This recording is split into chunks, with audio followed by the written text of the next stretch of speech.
Sorry. Going to call to order the June 5th, 2025 Capital Funding Protection Committee meeting. Can we take roll call, please?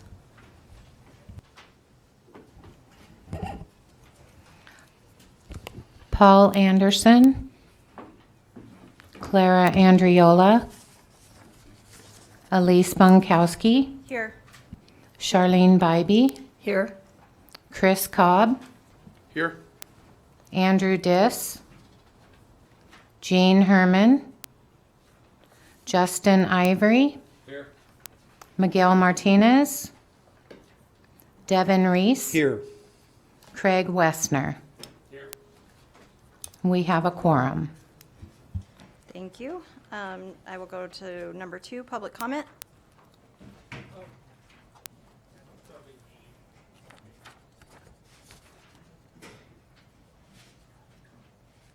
Do we need to do public comment?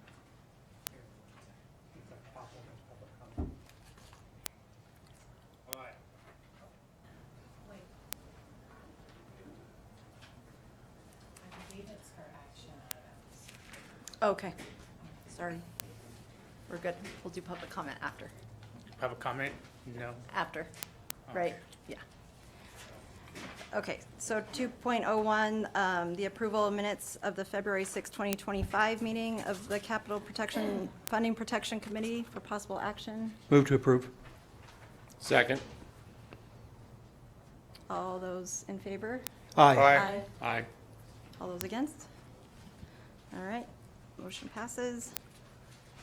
2.02, presentation, discussion, and possible action to recommend approval of the fiscal year 2026 5-year capital improvement plan for 2026 to 2030, and to forward the recommendation to the Board of Trustees for final approval.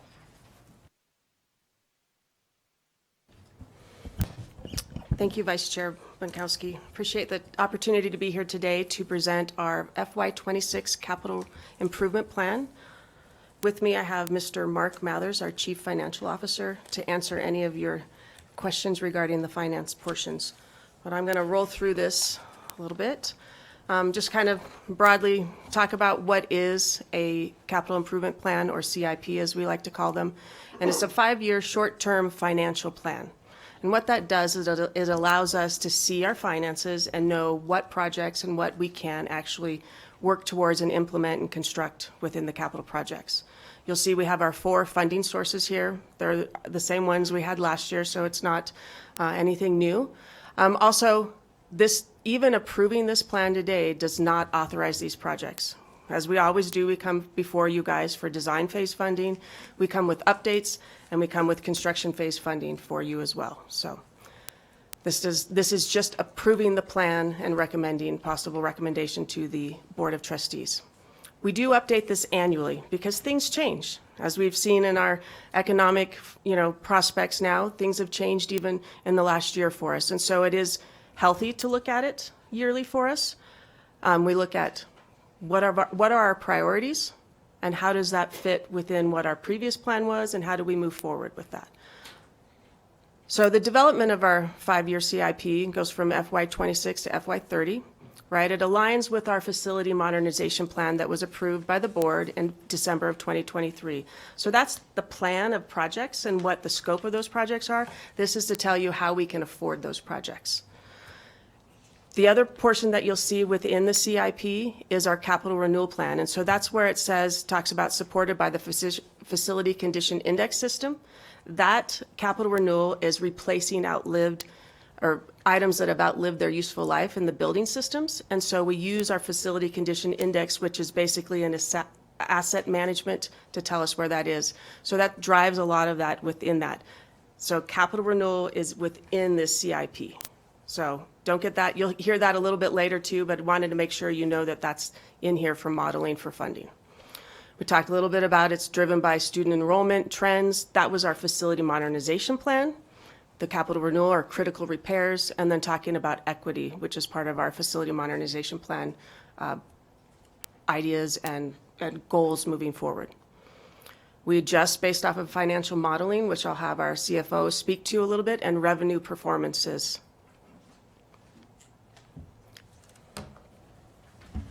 Thank you, Tammy. Again, Mark Mathers, Chief Financial Officer, for the record. Just a little bit more orientation for you.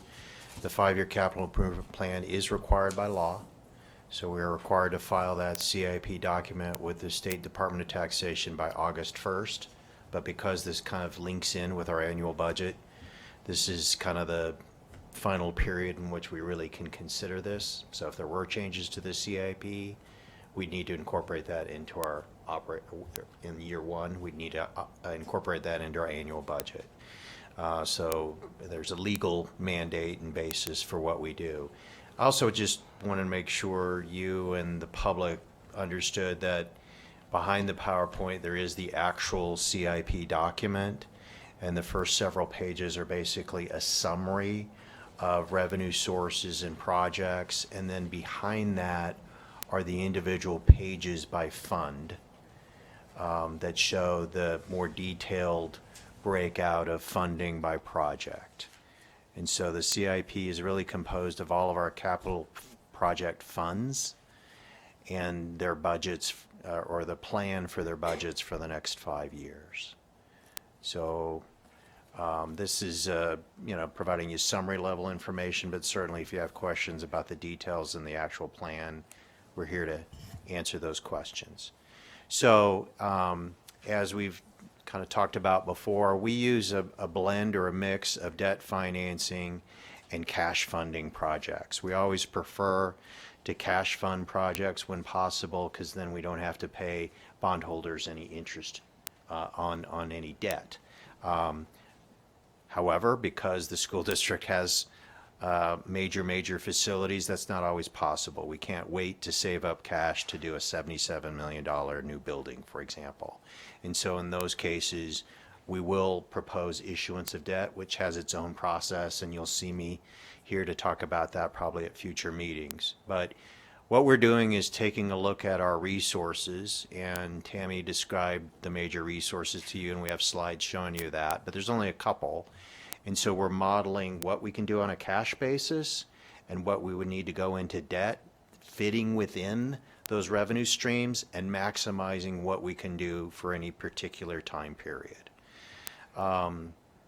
So again, our major capital sources are, of course, the WC1 sales tax rate, that 0.54% on taxable goods. We, again, saw strong growth after the pandemic, unexpectedly, double-digit growth of sales tax revenues due to federal stimulus dollars. And now in the last 3 years, we've seen a real flattening of those revenues, which I'm sure those who are on city councils know full well. Right now, unfortunately, because of issues in taxations, collections, the best we can say for fiscal year 25 is sales tax revenues are flat. So we've tried to be somewhat conservative, but not overly conservative, and for the purposes of this plan, assumed an equal amount of revenues as what we received in fiscal year 24 for fiscal year 25, 26, and 27, and then slowly ramping up from there, going up 2%, then 3% in the following years. So not anytime soon returning to kind of a normal year of, say, 5% growth. So we try to be conservative, haven't assumed a deep recession here. We don't see evidence of that yet, and there's a lot of things happening in the economy and in DC, so kind of this is where we landed in terms of projections. For the other major source of funding for our capital improvement program is our debt rate on property taxes that property owners pay. And so again, our debt rate is 38.85 cents per $100 of assessed valuation. So of the $3.64 most of us pay on our property tax, we get 38.85 cents for this plan. We've seen very strong growth of that revenue and continue to see projections from the county showing strong growth. So that's nice. We're at least somewhat diversified in that respect. And those property taxes pay, again, for both what we call rollover bonds that we would issue, but they can also be used on a cash basis as well. And then, yes, ma'am. Yes, ma'am. Real quick question on the property tax. continued strong growth, is that primarily due to just new building of new homes and multifamily? Because we all know our property tax issue for homes older than 5 years old. So we've got, Yeah, that's killing all of us. But so this increase is really on new growth? It is new development of both residential and commercial. Okay. And also, I don't want to get into technicalities. I don't know, Mr. Cronk has explained abatement, but for most properties, the actual tax liability is less than what they're actually paying. So based on the appraised rate of properties, again, single-family homes taxes can only go up 3% a year, and yet we've seen an increase in property values greater than that. So even if property values fell, there's a huge buffer of abatement that would come into play before your actual tax bill fell. So that's another reason for continued growth. Even if property taxes are flat, your tax bills are going to go up. Okay, thank you. Yeah. And then the last capital funding source of significance that we really have is the government services tax. This is part of C-tax monies that cities and counties receive. For us, it's a special distribution. It's part of the vehicle fee you pay every year. We get a small sliver of that. We're seeing actually there fairly normal, typical revenue growth of 5% a year. So with that one, just no different, kind of like your sales tax you talked about, because it's, with everything that's going on, obviously tariffs and all that, are you comfortable there, or is that one that we should hold flat, just knowing we don't know what's going to happen with car sales and? Yeah, we really don't, but we've seen so far this fiscal year growth right on top of 5%. So Okay. people are still buying cars, and with tariffs and other factors, maybe supply chain issues coming back to the foreground, car prices may increase, and so we've seen to some extent people rushing to buy cars before the Okay. tariffs take effect. So we've seen no slowdown in spending on vehicles, at least in Washoe, Okay. yet. So we've just continued to assume 5%. Okay. Oops. So this slide summarizes the major revenues again, or all revenues in the plan, and you can see the largest revenues are, again, the sales tax revenues, tracking around $65 million per year. And so you can see again in years 1 and 2, flat to 24 and flat to 25. We are proposing to issue bonds off of those revenues. We have a great deal of capacity to do that. So you can see 3 of the 5 years we're proposing to issue WC1 bonds. And then go down a couple rows, you can see what we've proposed for rollover bond issuances, 134.675 million, 151, and so forth. So we're going to be issuing a lot of rollover bonds. We're helped by the fact that a lot of our existing rollover bonds mature during that 5 years. So we're just kind of recycling the debt capacity we have. Rollover bonds are rolling off, no pun intended, and then we're going to issue new debt kind of one for one in terms of the debt service that would roll off versus what's coming on. And you can see the government services tax revenues are fairly modest in comparison to those other revenues. The next slide just, oops. Mark, if I could Yes. stop you for 1 second on Yeah. the, to explain, since I'm not an accountant, in understanding the rollover bond issuance in year 3 is so much higher. Is it because we're not doing WC1 bond issuance? Or how is that number so much larger than every other column? It really, yeah, it's fluctuating, Yeah, and I was a little confused on yeah, that. it's a good question, thanks. What we start off with is we get the proposed phasing of capital projects from the capital projects department. And so there just may be, because of the pacing of projects, more being done in year 3 than year 2 or year 4. And so we're trying to match and provide funding when we can for the specific years they want to fund projects. Now, sometimes we have pinch points in our revenues and things have to shift back. But that's the primary reason. This is needs driven, not revenue driven, if that makes sense. Just, I know it's not a lot of money, but can you remind me what's in miscellaneous revenue? And it just seems like year one significantly higher than the rest of the years. Yeah, a couple different sources in that. The bump you see are E911 monies, the share of the 911 fee you pay on your phone bill for police officer dash cams. And so we have body cameras, but in year one, we want to make a investment in dash cams for our police vehicles. That's roughly $500,000. That's entirely reimbursable, we're told, for those costs from the E911 committee that the county maintains and all entities sit on. So that's the main revenue source. There's other like NV Energy rebates in there and so forth. Okay. Thank you, sir. Okay, I'm going to stumble through this because I'll be honest with you, I did not get a chance to look through this thoroughly, but Sure. I'm going off memory here. Sure. I want to say the last couple of years, we've been creeping up at that $2 billion over 5 years. And now we're at 1.547. So I'm wondering, Yes. what are the major adjustments that we're making that's pulled us down, a little more than $400 million in what we're projecting to come in? Great question. It really is primarily based on, I mean, there's a number of reasons, but primarily based on lower sales tax projections. That we had assumed kind of a normal economic environment and 5% growth a year that of course compounds in prior versions of the CIP. And again, based on what we've seen now for several years in a row of flat sales tax revenues, we've adjusted that projection downward. And so you get that compounding effect. If I'm assuming very little growth every year over 5 years, it's a lot less than assuming 5% growth every year.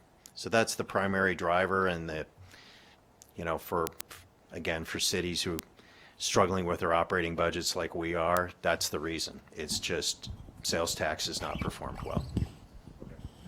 Madam Vice Chair. Thank you so much. I'm not sure I understood the answer, and so I'll just sort of say it in this way. The difference between those columns and why you have less in the total year column is the absence of bond issuances in 3 and 4. It's not the sales tax, because everything else remains flat as a constant. So that's why I'm not understanding the answer. Well, so every CIP has adjustments to the pacing of projects, and it's a complicated answer. We're really sizing bond issuances again to address the needs at the time. Yeah, and I don't dispute that, but Mr. Ivory's question is why the difference from the previous 5 years of about 500 or 400 million, and the differences in those years where you're not doing things. And there is a follow-up question, but it's not that the sales tax revenue is less, it's that we're not issuing bonds in those years 3 and 4. It's probably both, but there's absolutely a lower projection of sales tax revenues for this CIP than last year's CIP. Yeah, and that makes sense, but what I'm trying to understand and what this committee is tasked with is the ensuring that the provision of new schools and the remodeling of existing infrastructure is done, right? So I'm trying to figure out, is it that we believe that we have reached our capacity as a school district to manage the projects that we have, and that we have them timed in such a way as that there will be less project growth in years 3, 4, therefore no bond issuance? Or are we have we missed the window to do more with the bonds that we have? Let me add on, maybe Tammy wants to add on. We have two countervailing factors or variables when we size a CIP. One is construction cost inflation, and the other is growth of revenues. We really benefited, again, post-pandemic, when we saw 12, 13% growth in sales tax revenues. For a large stretch after passage of WC1 in 2016, revenues outpaced construction, even with the inflation we saw. That has now reversed. And so we see lower revenues, which does impact our bonding capacity. So it affects the first two lines of that. And we're also seeing much higher costs. And so we get squeezed, and yeah, there's a compression in our total capacity, whether it's bonding capacity or pay-as-you-go funding capacity in this year versus last, and that's just a fiscal reality we face. So, and let me say it in a non-accounting way and see if I'm correct about it. I'm a lawyer, not an accountant, right? So we need time to catch up with our projects, to catch up with the revenues that we project to pay for those projects. Yes, sir. Perfect. That makes total sense to me, and now the graph makes sense. Okay. I suppose what I want this committee to understand and what my interest is that we all know that construction costs are far outpacing the projects that we have. We have a couple examples tonight in other projects where we projected them at a certain dollar amount and they went up. Every one of the cities are facing that thing, and private contractors are facing it as well. So for my part, as long as you tell me that we are within our tolerance levels about our bonding capacity and that we do not have more capacity in terms of our ability to do more because of that, I'm okay with it. What I don't want to see happen is we miss opportunities to accelerate our CIP process to build more schools where they're needed and rehab existing schools. And of course, I have a perverse interest and always ask about McQueen High School, right? I will ask later in the presentations why it's not here yet. And this explains it, right? This explains why we're not there yet. But we have a lot of great contractors who are ready to build and have the capacity. We don't have the funds to do it. So, Yeah, that's right. I know Tammy wants to jump in, but you're exactly right. We have squeezed all the available funding we can out of it, wrung it out. We've gone through multiple iterations of the CIP to kind of shift and get past pinch points to maximize the sizing of the CIP while staying within our coverage requirements for that bonding. So you're exactly right, and I can promise you there's no extra capacity we're holding back on in this plan. It just brought up some more questions for me, but I do appreciate that because I kind of agree with you. Even if we put the projections where they are at on the WC1 revenue, the sales tax revenue, it's still really only about on just the WC1 revenue over a 5-year period. We're talking at the most you've cut out of it is maybe $60 million. Is it also then affecting the WC1 bond issuance, I'm assuming? And then the other thing I just want to kind of make sure that I'm always understanding, but the $1.5 billion that we've got is a total spend every 5 years. Our total spend is always going to stay in that $1.5 to $2 billion range because, and it's really, I think it's an important point to state is we used to just spend all the money we had because we had so much need, right, that we just spent all the money. So every year you'd go, hey, why don't we put an addition? We don't have any money. It's not that we don't have the money. We could go do those projects, but we're trying not to deplete our numbers so that we're every 5 years we're still spending $1.5 to $2 billion. Everyone's just going to have to wait their turn, but we're not going to run ourselves completely out of money so that nobody gets anything, right? That all we're paying for is debt. So I think it's important to just kind of maybe, but I think that's, I think I see where you're going with the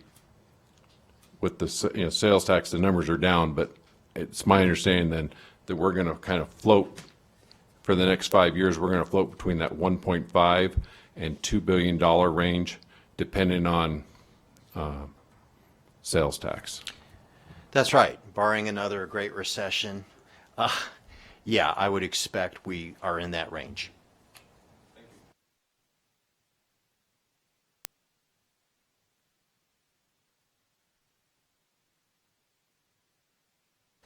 Okay, so again, just to summarize, we are fiscally conservative. We believe in having, maintaining our fiscal discipline when it comes to projecting these revenues, as we've talked a lot about. The really strong news here is that the district has a straight mid AA rating. We're the highest rated school district. We have the highest rated bond rating of any school district in Nevada. We have strong reserves. We have almost a full year's worth of debt service money set aside for debt service. you know, and so that would help buffer the plan if there are decreases to projected revenues. So just wanted to try to give the committee some comfort that, again, we don't try to go beyond our skis and our capacity. We have these kind of facets to how we model our debt service so that we'll always be able to support the amount of debt service we have at the school district.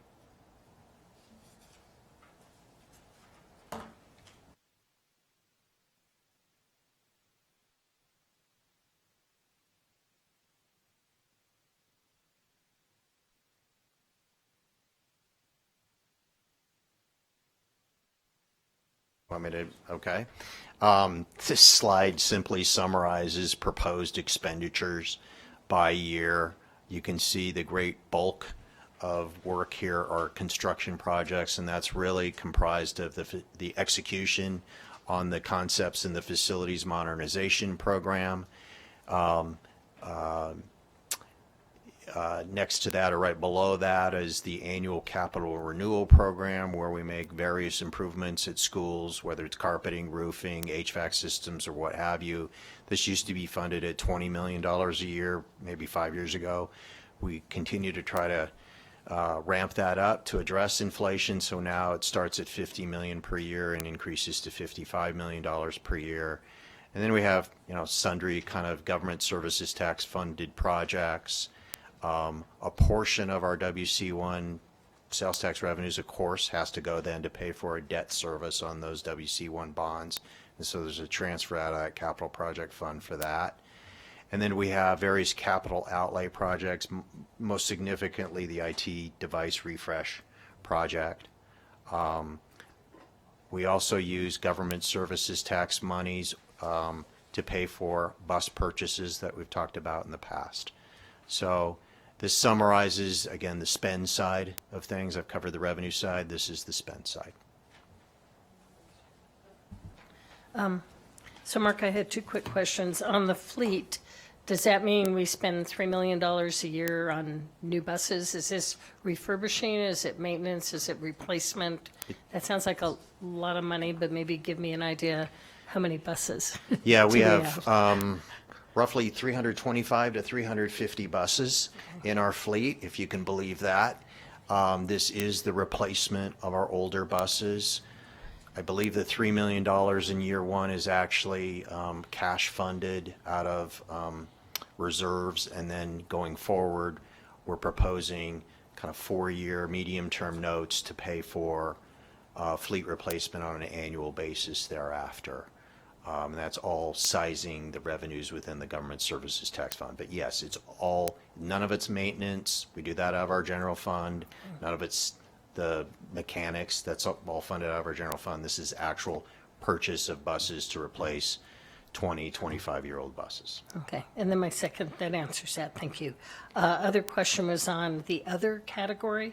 In year one is so much substantially more than, what does that include in year one at 14 million, and then we drop to 4, 3, 2? Yeah. What is in that other category that's so high in year one? Sure. Good question. Thank you. The most significant reason for the blip up in year one, again, would be the police officer dash cams, but that's $500,000, and our ERP project, our project to replace our accounting and human resources system. Haven't used any WC1 monies for that, but it is a capital funded capital project that's been funded through a combination of transfers from our general fund, a little bit of GST monies, and other debt service monies. So that's, we hope to complete that at the end of fiscal year 26. Okay, and on the dash cams, did you not say on our earlier that the E911 is funds some of it, we get reimbursed? Do we spend the money and get reimbursed? Or Yeah. this is our portion of what our costs will actually be for that? We have been told it's fully reimbursable. Certainly our body cams were fully reimbursed out of the E911 monies. So we spend it and then we get reimbursed by the E911 fund of the county. So this is dash cam or body cam? This is dash cams. Okay, that we don't have or that we're replacing? We don't have them now, so these would be Oh. new. Okay. Good to know, thank you. Yep. I feel like we kind of just mentioned that the body cams were 500K, but the ERP software, I'm sorry, what was the amount on the ERP software? In year one, it's $7.7 million. 7.7 million. And in the past, every time I hear of something that I don't recall anyway, in the past, how did we pay for computer programs? Like the last time we did a major upgrade in computer programs for the district, an internal one. I'm not talking Right. about IT and a new construction. I'm talking about the computer program itself.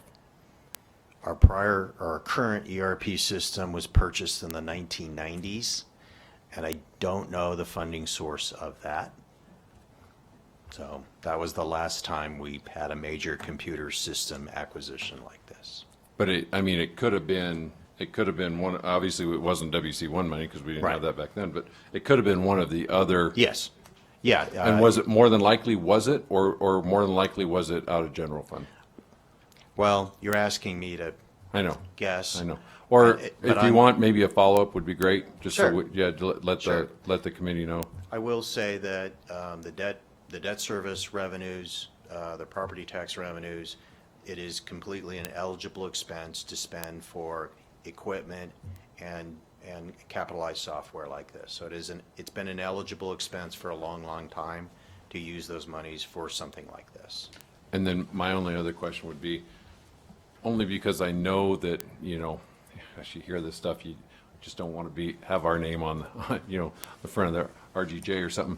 What's the process? I mean, like, when we go to build a building and we spend, or do a refurbish on a building, we hire a licensed contractor that's bonded.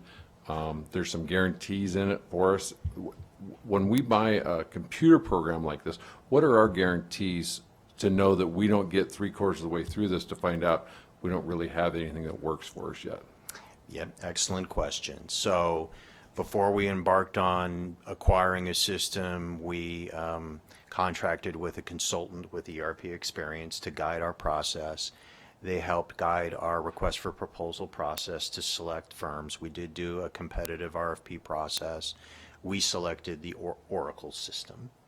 We felt like that met our needs to actually have a modernized ERP system with workflow capacity and capabilities, and really truly modernized district accounting and HR processes. But we went through a very elaborate RFP process to select Oracle, and then went through pretty intense contract negotiations to have milestones in the contract with milestone payments, so we're never paying up front. And that consultant validates that work was completed to its satisfaction before we pay Oracle or its implementer for completion of that milestone.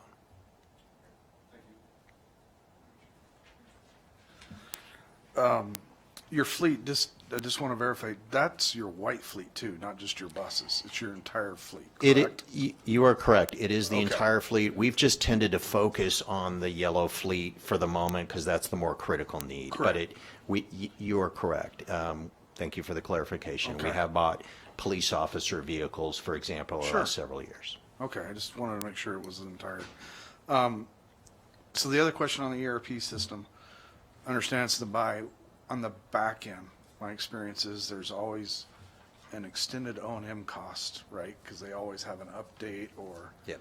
you want to add on. Is that going to be switched over to O&M or is that going to remain on the capital side? Yeah, the annuals after completion and go live, there is a 3 to 6 month post go live period, right, of software configurations and so forth. But after that period, all annual subscription costs for the ERP system are borne by the general fund or our Okay. E-rate fund, and none of that would be capital funded. Okay, thank you, sir.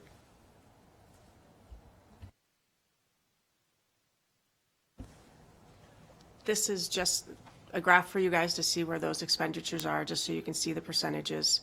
But really want to get into the key shifts in the capital improvement plan. As we talked about, with our revenues in that it requires us to look at schedules and funding.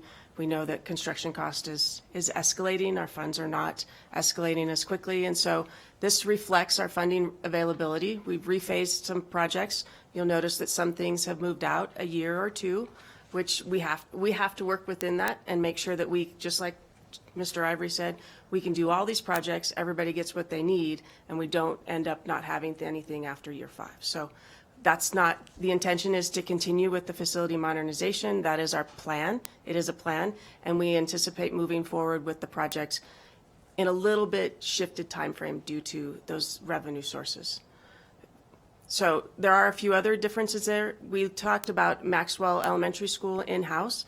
It had a modernization on it, and it's in year 4 to start, I want to say year 4, to start actual construction.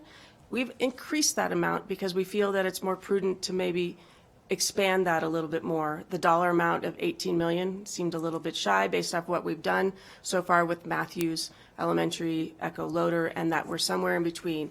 This is a plan, right? This is year 4.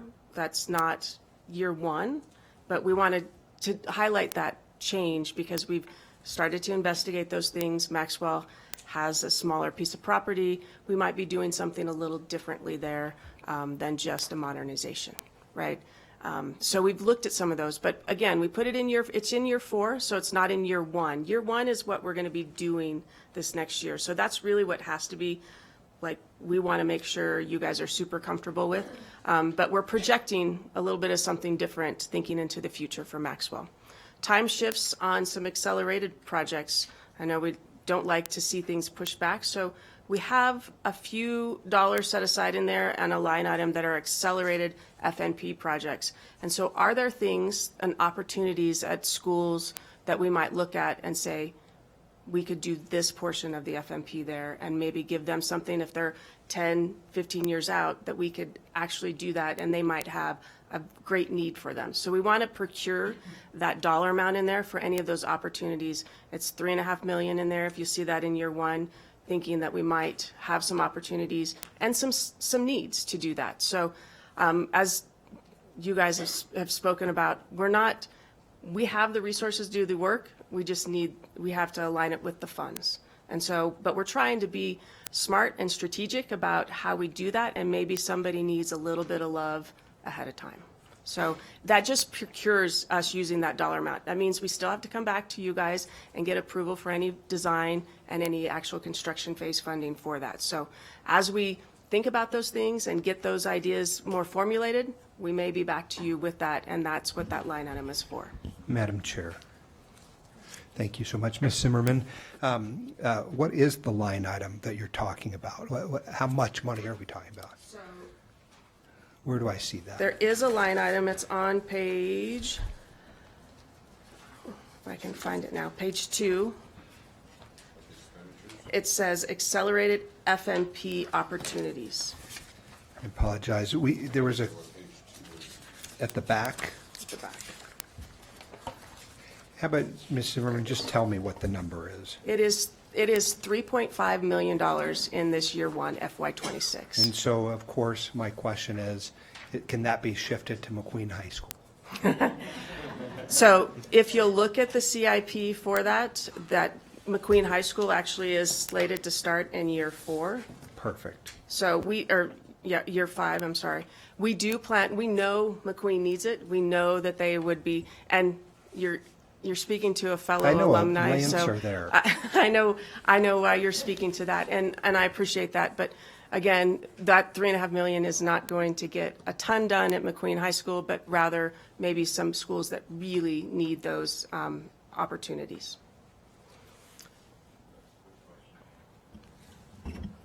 Just want to be clear on that $3.5 million. Is that earmarked just for those specialty projects? And the reason I ask is the Debbie Smith situation. Could that money also be used if we miss a budget? And I know, like with the Debbie Smith thing, we actually had to wait, right, the extra year to get started because we didn't have that money to pull from. Could that money also be used for that, or by us earmarking it for what you're saying, is it locked in that little box now? Well, we're attempting to express to you that we may need that, right? But every one of those has to come before you, and if I said that's where that's coming from, I would have to explain that to you for a request for design or construction.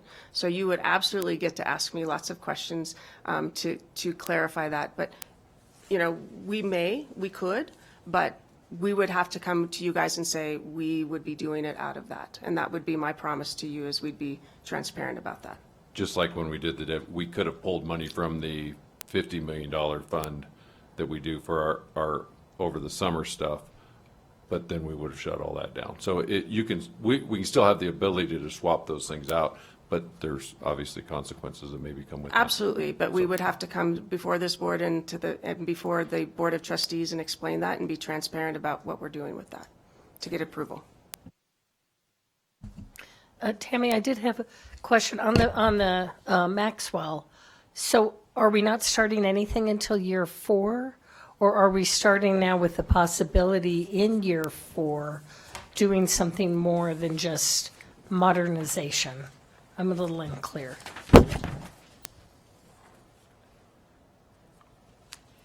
So with Maxwell, we would be starting in year 3 for design, is the intention of this CIP and what you see in the columns at $3.5 million. And then in year 4, we would be starting construction phase for that. And it could be, we've started to look at it. Is modernization the answer for it, or is it something more? So that's where this just procures that opportunity. But next year we'll look at it again, right? And we'll look at student enrollments and the needs, and it could change. So it just procures and it provides us with a roadmap and an idea, and to track our ideas and what we're looking at for the future. Okay, I appreciate that. And then I had a question on the design process. Can you explain that statement? I'm a little confused of the blending school cultures. So we're talking about, and you'll see in here, we have Pine Elementary School, a new elementary school on the Pine campus, right? We're going to be blending Dodson and Smith Ridge together to do that. And so the Board of Trustees has awarded or approved the closure of those in order to do a new Pine. So we're going to be doing a little bit something different with our design process and having more of our students and our staff and our community members into those. And so that's what I mean by that. So more so than we have like a new school, we don't necessarily know who's going to be going to those schools. The zoning has not been done for Pine yet, but we know better than we have in the past. Okay. So we talked a little bit about some of the other major capital investments within the expenditures, but we also have within our CIP, the Administration Central Service Offices that's still in there. We're working through the admin FMP process to do pre-planning, programming for that, who needs to be where. So that is still within this, that's outside of our facility modernization plan. We talked a little bit about transportation. You guys had some great questions for that. Safety investments, body cams, radios, ERP, and IT refresh. And so key takeaways are we're still driven by the facility modernization with this CIP plan. We've made smart adjustments based off of data, right? You guys have seen the revenue, and we are adjusting to that. We've balanced our long-term investments to make sure that we can continue to move on past the 5 years and to finish this plan that we have. And providing community engagement. We talked a little bit about our design efforts that we'll be moving through, which is a little bit different than what we've been doing in the past, and we're kind of excited to embark on that with our communities. And then Mr. Mathers talked about our strong financial foundation and how we move forward to complete this plan. And just to verify again, so our safety and our ERP, body cams, radios, and IT refresh, those are non-WC1 funds. That's coming out of those other capital.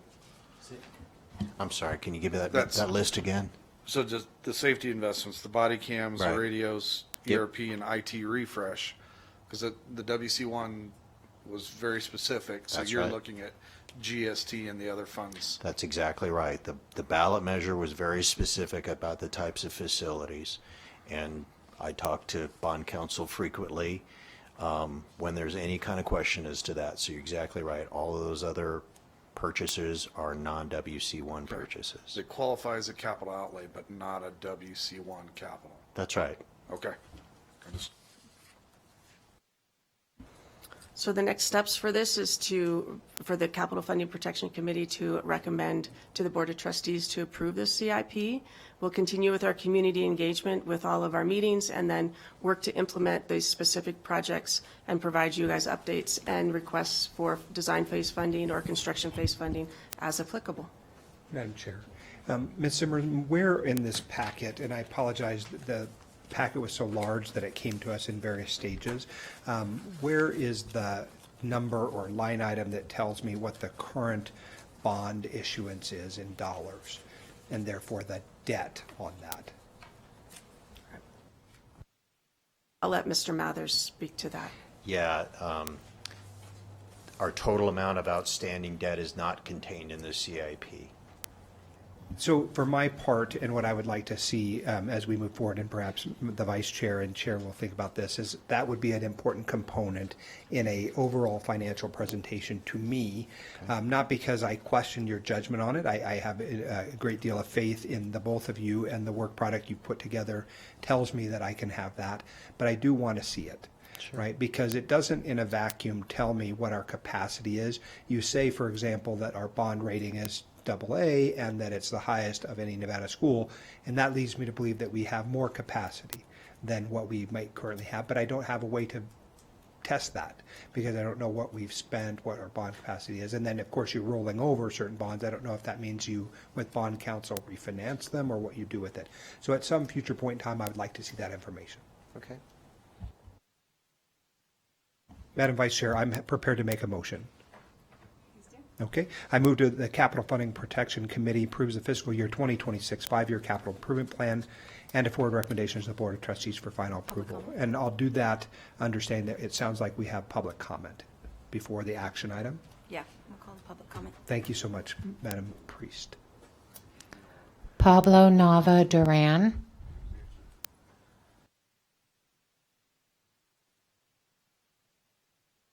Good evening, ladies and gentlemen. My name is Paul Natuan. I'm a resident of the New York area.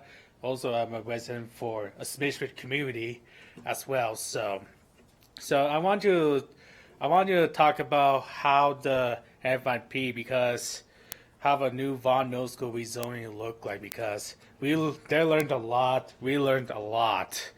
Like, we're facing a new era of WC1, which is an FIP, school closure and consolidation, all kinds of stuff.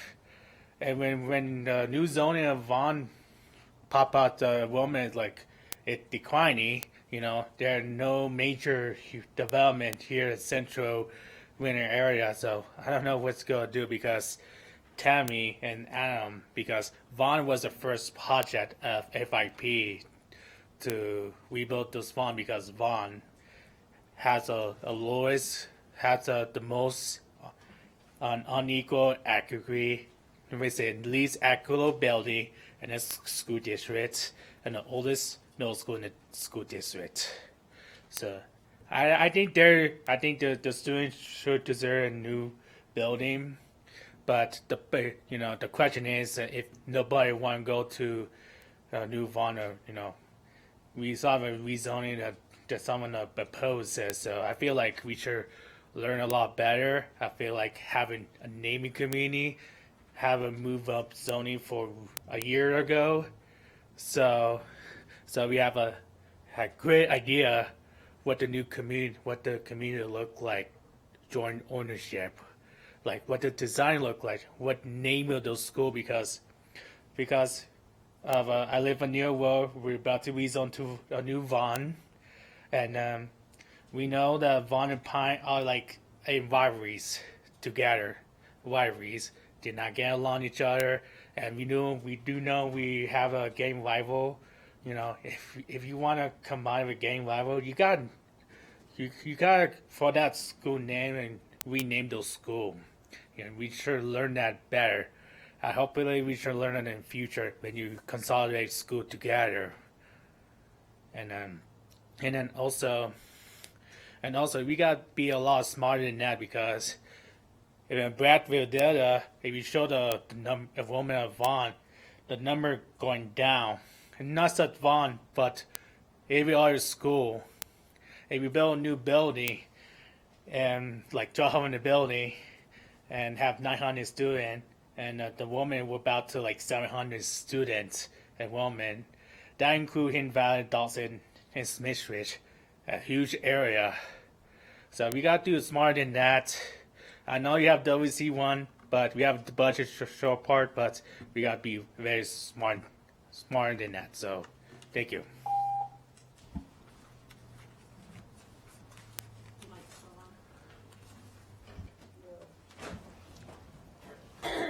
Okay, so I know we have a motion. Do we have a second? I'll second. All of those who approve, say aye. Aye. Any opposed, say nay. Motion passes. We will go to 2.03, presentation discussion of the construction phase for funding for the rebuild of Echo Loader Elementary School on the existing school campus in the amount of $80,300,000.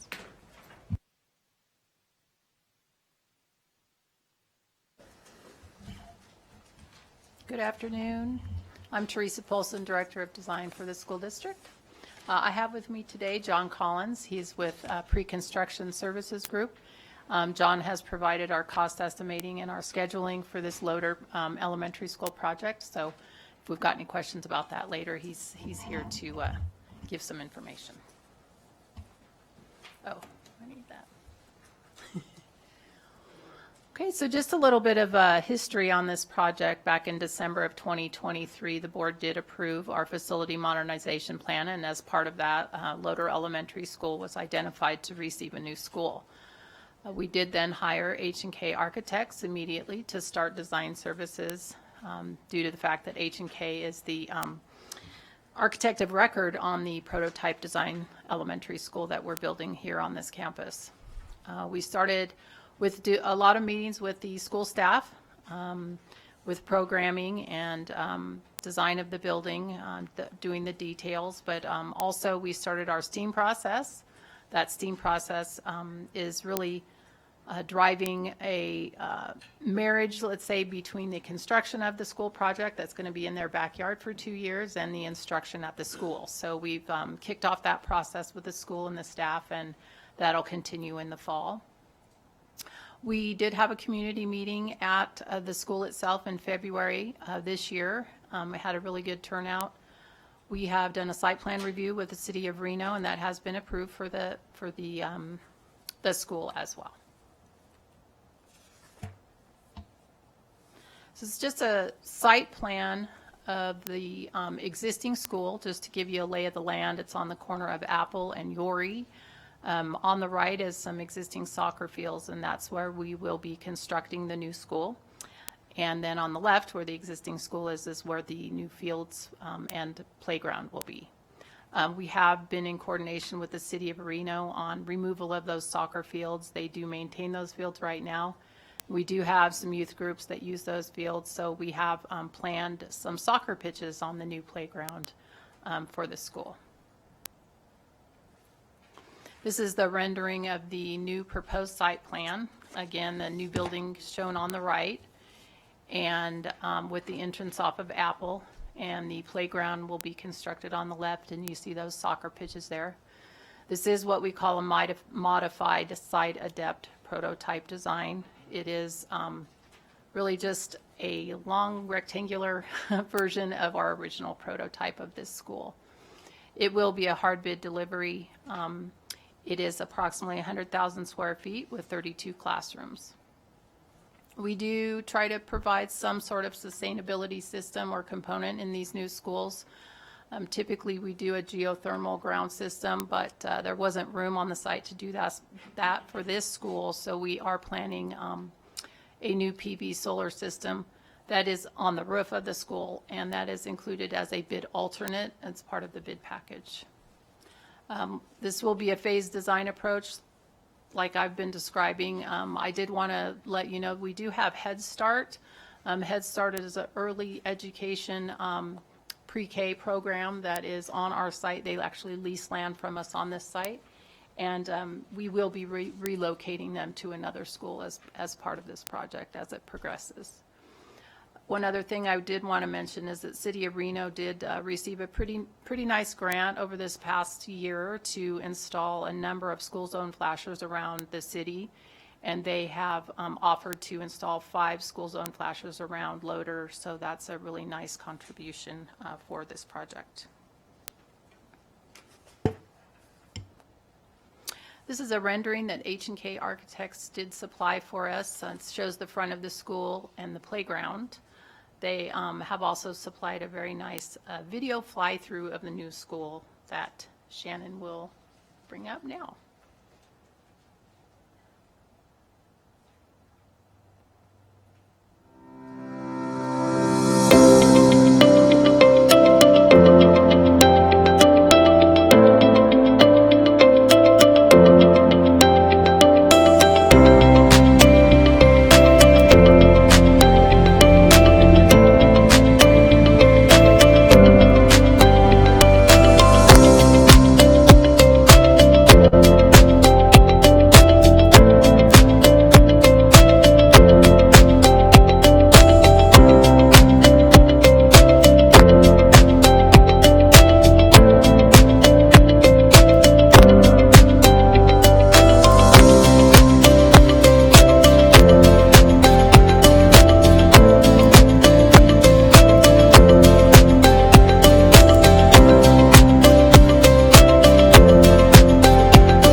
Thank you.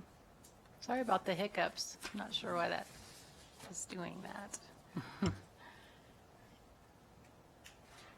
So, that beautiful building, our estimates for that building right now are $73,800,000, sorry. That includes the owner contingency. It includes the relocation of that Head Start program that I brought up earlier. And then also the add alternate bid of $1.1 million for the PV solar system.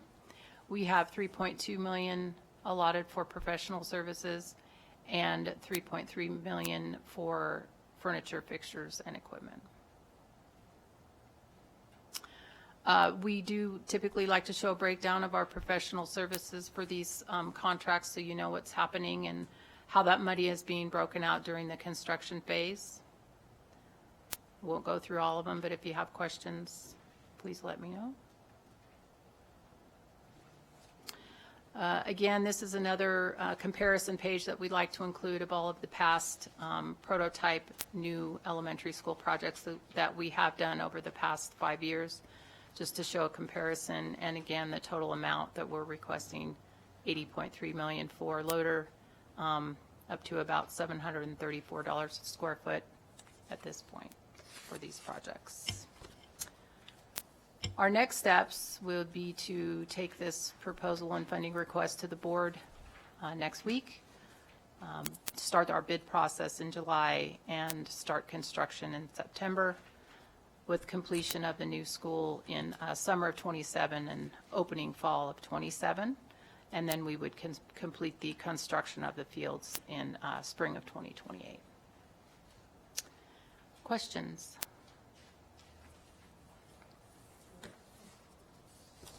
Just a quick one. I'm just looking at the comparisons of the schools we've already built. Is all of this just increase with inflation and construction costs? It's I a will big- let John answer. I mean, I'm just looking at the number compared to what we've done so far, and it's more like middle school funding almost. Yeah, so the inflation has multiple facets to it, including labor escalation, material escalation, and in the budgeting process, we're asking vendors to project what their quote is going to be for the materials for this project in 2, 3, 4 months. And then they're going to buy that material in 6, 7, 8 months. And so the budgetary numbers that they're providing at this point are reflected in that cost. So they put probably a contingency in it I would because say it's a that's- little bit of a guesstimate for them. So, I would say that's a fair assessment. okay, thank you. Okay. Just a couple. So, Teresa, you said this is a bit different than our standard elementary we've been doing? Yes, so our original prototype is really more of an L shape. Right. And in order to fit this building on the site, we really just had to sort of straighten it out. So, That did result in a little bit of a larger building. sure. So I guess my question is, are we comfortable, since it's a hard bid, with only 2.5 for an owner's contingency? Because it's not like we've worked the bugs out in this model. Well, I mean, ultimately, I would say it's the same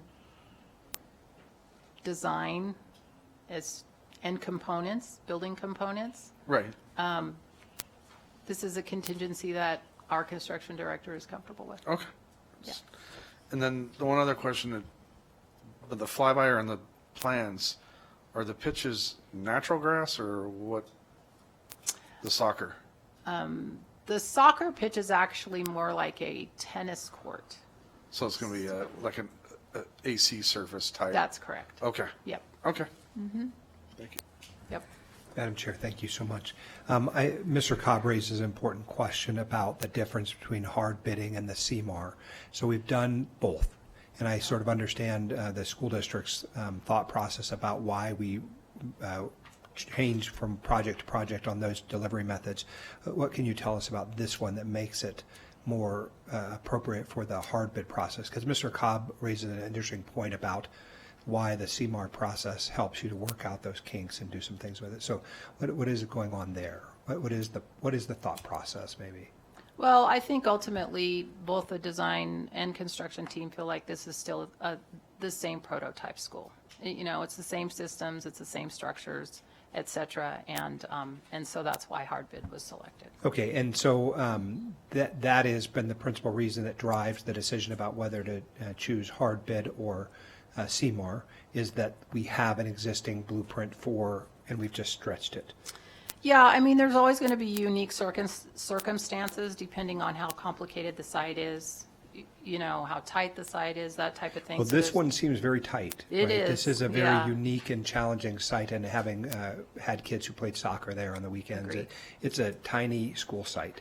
Yeah. And I'm looking at the school site as you've put it up there. Great use of space, really. I appreciate whoever has designed it, because having the buses go through the back is really a safety factor that I think is really going to help us reduce the concerns about onloading and offloading. So that makes some sense. But the number that the escalation in costs, I'm not sure I got enough of an answer there, because what you said was, there's a lot of factors that go to inflation, and sure, no problem. But I have to assume that steel is more expensive and labor is more expensive. Everything's more expensive than it was when we built Polakitas, right? So that seems like the answer, and then less about whether inflation has driven it. Just everything costs more today than it did previously, as a function of not borrowing money. That's what I'm thinking of, the cost being related to inflation. But you're just saying it's more expensive to hire people, it's more expensive to put wood and construction, cinder block, whatever it is. Yeah, so it's a combination of factors, and obviously the baseline cost, it costs more today than it did to build than it did last year. I think for sure. Projecting that out with the ebb and flow of inflation, especially over what we went through over the past 4 years, those factors contribute to a level of uncertainty amongst vendors, but they have provided budgetary But in a pricing hard and- bid, do we benefit if they buy it or bid it today and they don't start on it for 6 or 8 months? Yes. Yeah, fantastic. I think that might have helped answer the question too then. Thank you so much for that. I have a question that may not be either one of you able to answer, and this is something specific to Reno. So at the City of Reno, we, over the last several meetings, have agreed to allow schools to do new signage on their schools. I don't know if you've been paying attention to this kerfuffle. It irritated some folks in the scenic Nevada world because we really leaned into the school district's request, which was to allow signage that was electronic, right? No longer do you have to have a billboard that you change manually and put up, PTA tonight, 7 p.m. It'll be, 2025. On this school site, have you considered that new signage allowance, and where might it be? And if you can't answer tonight, maybe it's something you would take offline with me. I just know that several of our colleagues were wondering, because the rule is that you would have the ability to put signage on both frontage sides, so Apple and Uri, and I don't know if you will do that. So have you all thought about that yet, or too new? Yeah, we've definitely thought about it. I think we were kind of waiting to see where we ended up with the city and finally getting it approved. I know that probably every school would love one if we can do it. So I think it's something that we can potentially add to this school, and most likely on Apple would, I think, make Well, sense. and certainly my expectation is that we will see you come back at some point in time in the future, that every school in the district would have new signage. So I imagine there will be some element in the coming years as we sit on this committee that will take into account that new allowance, because every school needs to have the appropriate signage, right? So Agreed. thank you so much. Just real quick, I just want to remind everybody back in 2019, we were only paying $353 a square foot. I was on this committee. We thought that was crazy. We're now paying $734 a square foot. I guess I picked the right profession. So I guess my question is, I'm assuming somewhere in the Stead elementary school, you've starting to see some FF&Es come down lower, because our FF&E approved amounts and actuals, they jumped way up higher, and then it looks like maybe they've leveled off where we thought maybe they were going to go higher. Is that why we're picking a number lower than Stead here for FF&Es? Yes, that is correct. And just to note too, we should have put on here that, Stead hasn't purchased any furniture yet, but yes, that is correct. It's You starting to level out. haven't purchased it, but pricing it, I Yep. would assume. Okay. Yes. Okay, thank you.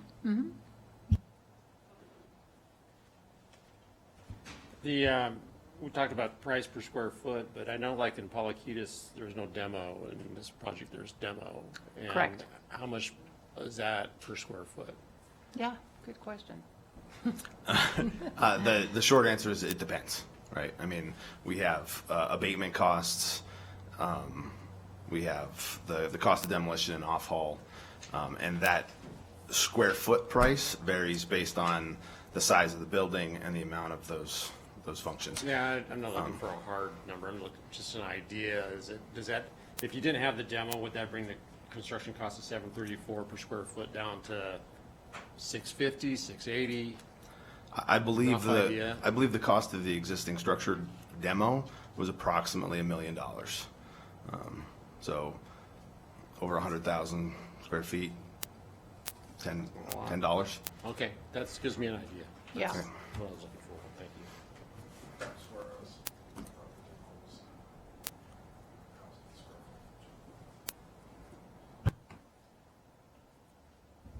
That is with abatement as well. Correct. Okay. Any other comments, questions? All right. We can move on to 2.04, presentation and discussion of the construction phase funding for the modernization project at Bernice Matthews Elementary School in the amount of $19,500,000. Oh, what schedule? I think they finished that. Sorry.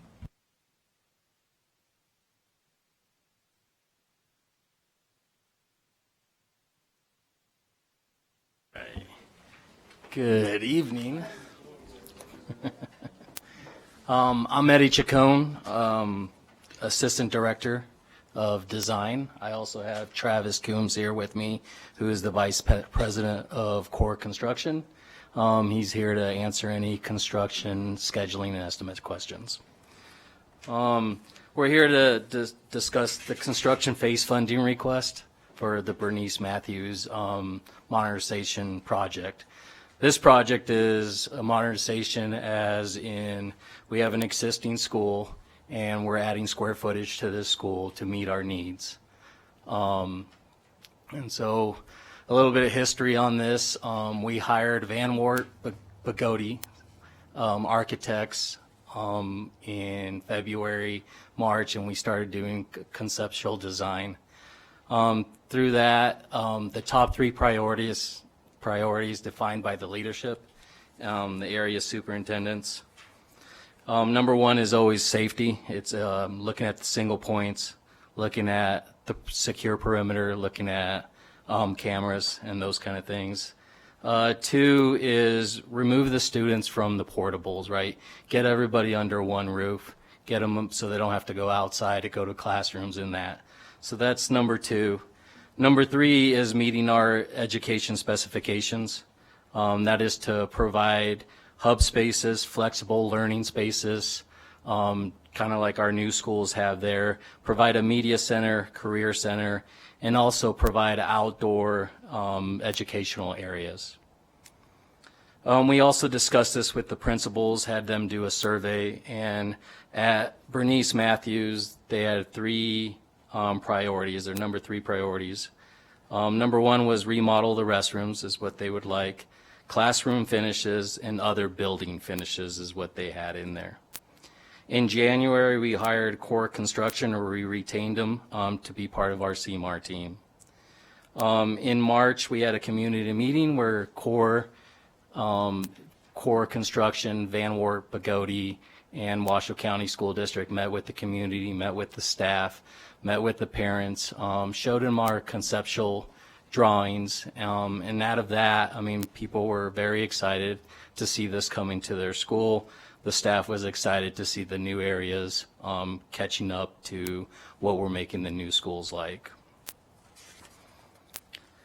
This project scope, we're adding 11,336 square feet of additional building. And that includes 7 classrooms, new student hubs. Oh, that would be good, huh? I'm looking down. We're also doing interior improvements, so a new STEAM lab, new media center, relocating the family resource center that's also in a portable. We're putting that inside the school as well. We're doing additional office spaces, conference spaces. And then we also have some alternates that will be part of this project that is not included in the cost estimate, but depending on what it comes in, if we can award some, and I'll talk about those a little bit further down. We're also doing new outdoor learning spaces. And then the safety improvements, of course, is the single point of entry upgrades is a big one for us. Enhancing the fencing, cameras, exterior building lighting. Where this school is located now, it just needs more lighting out there. So we're really looking into that as well. And then we're going to remodel a restroom there. Yes. Question on the single point of entry. To me, that school doesn't seem that old, but then that shows how old I am because I remember when it was brand new. But it has a single point of entry right now, correct? It does have a single point of entry. It just doesn't meet our requirements of a single point entry now. Because it's one of the It was one First of the ones first probably schools that we was, did. Yes, And we still have the numbering system around the building? correct. They were the first one, that was a emergency, pilot Yes, for security. correct. Yeah, So okay. those We're just upgrading what's we're there. upgrading what Okay. we were doing back in the day. I mean, we literally put in there a sliding window and all that, and those are just not the way we design schools now. So while we're there, we're going to update this single point of entry to And our those are standards. super important. Sorry, I'm speaking on my Safe and Healthy Schools Commission voice. So, thank you. No problem. Yes, Chris. Sorry. Hey, just going over your list and what your teachers and area soups had, are we meeting the education spec, right? Because We are. with everything we're building in the new ones, does this get them to the technology they need in all the rooms? As Correct. best as near as possible what the modernization plan said was missing, this meets it. As best as we can, this actually meets it. We've done some improvements in those classrooms already to bring them up to date, but this will bring in everything else that the cameras, everything else in the rooms that the other schools now have. So the existing classrooms, are up to our ed specs, or going to be up to our ed specs. But our new ed specs for the new addition, those rooms look a little different. There's restrooms in these ones, in each one according to those. But yes, we're hitting everything in our ed specs. What would be the biggest thing, I guess, we would be missing do you know? Is it just the finishes aren't as The nice finishes, and fresh, or? right? It's all the new of the new, meaning the existing classrooms, the carpet. That's an alternate for us. Okay. If we have the funding, they won't have the new carpet. They won't have new finishes on their walls or anything like that with like the tackable boards and all those. They're still in those, but those are an alternate we're looking at. But that is something capital renewal can The look at in the capital future. improvement plan has plans to improve all these rooms in the future to bring them up to date. So if we don't hit them here, we will hit them through the capital improvement program. So the key for the people going to the school and their students is it's meeting the ed spec of our new school. While your classrooms may need some help with carpet and paint if we can't afford it. Correct. That's fair. That is fair. Okay. Yep. Madam Chair. Thank you, Mr. Chacon. I'm not sure I like that answer. Okay. And so help me to understand, because Mr. Cobb raises a very important point, and I, of course, have snuck ahead in the presentation, and if I'm early for the question, please do tell me. But you're basically saying there are alternatives, A through D, which are Correct. not priced in currently. Correct. Why would we be refreshing a school and not doing all of it at the same time? I mean, the disruption for the school is tremendous. Correct. Right? So if you're telling me we're going to improve Bernice Martin Matthews, but it's not getting new carpet, and not getting new paint, and not getting new fixtures, that doesn't sit well with me. Right. So within the school and within the remodel, we are touching a lot of the school. The classrooms, you are correct. The reason we did not add that to the base bid was a funding issue. This project originally, when it came out to you guys the first time, was $8 million, right? We are now asking for 19.5. With the alternates, hoping that prices come in a little bit lower, we can get some alternates. Also knowing that we will address these issues with the CIP. Yes, I see your point where it distracts the school again, right? But it wouldn't be distracting them during classes like we are here, right? We would do those during summer projects. So GMP 1 is 19.5. Is that 19.5, correct? yes. And then I see the construction cost breakdown of 16. Correct, construction. So it's the professional services that are causing it to go over the 19.5? I think with And the contingency and. contingency, professional services, FF&E, all Yeah, so those look, add Ms. into Zimmerman it. said there's another line item in the budget each year, about $3.5 million to address things. It is my opinion, and only mine, that you ought to get these alternates put in there at this time. So I don't, again, we don't make a motion here and recommend, but I just do not understand the idea that we wouldn't do everything we could in the one time. Right, and so if I can adjust that as saying, we put all those things into this set of drawings. knowing that we have options to talk to Ms. Zimmerman and say, hey, here we are, this is what we have left, this is our price. We need $1.2 million to get everything done. We need whatever that is. And those are the discussions that I will have with her. Our goal is to get everything done.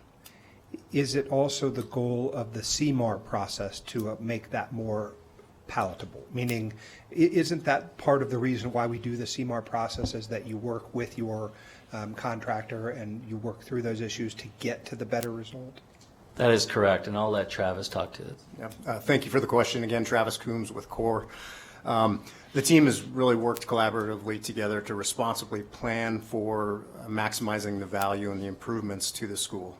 The reason why those items were broken out as alternates is in the event that when we do go to market, if we have a favorable bidding market and project and the actual costs come in maybe a little bit below what we anticipated them to come in at, we then have the flexibility to incorporate those alternates into the project at the same budgeted amount. Well, I think that highlights the reason why we have done certain schools as CMAR, right? And I guess this is a practical reason. I don't want it to be that it hurts you, the person who's doing the building of it, meaning you don't cut off your nose to spite your face. But as a paradigm, these schools deserve to have the same furniture, fixtures, paint, carpet of brand new schools, right? Correct. You're benefiting, I suppose, from the fact that you're using an existing school, not knocking it down as we are at Echo Loader or some other school. But please do everything you can to ensure that this community has a beautiful school to walk into when it's done. We will. I know There's you no will. doubt. Thank you so much. I think Member Reese brings up a good point, and I guess my question is, why isn't our budget $23 million for this, right? Wouldn't you know what I mean? Wouldn't that just be easier? Just knock it all out at one time and not be under those constraints of having to cherry pick? Because I mean, like I get the fact that maybe painting classrooms maybe isn't that big a deal, but it seems to me like putting a new school front entry in is going to be a fairly major thing that I'm sure Travis and his team would prefer to do while you're doing the rest of the work. Maybe the best question is there another opportunity to get a bite of this apple or to change this? I'm looking at the boss, and I'm wondering because if it makes sense to us to put in the 2.4, an extra 2.4 million into this budget right now and just knock the whole thing out.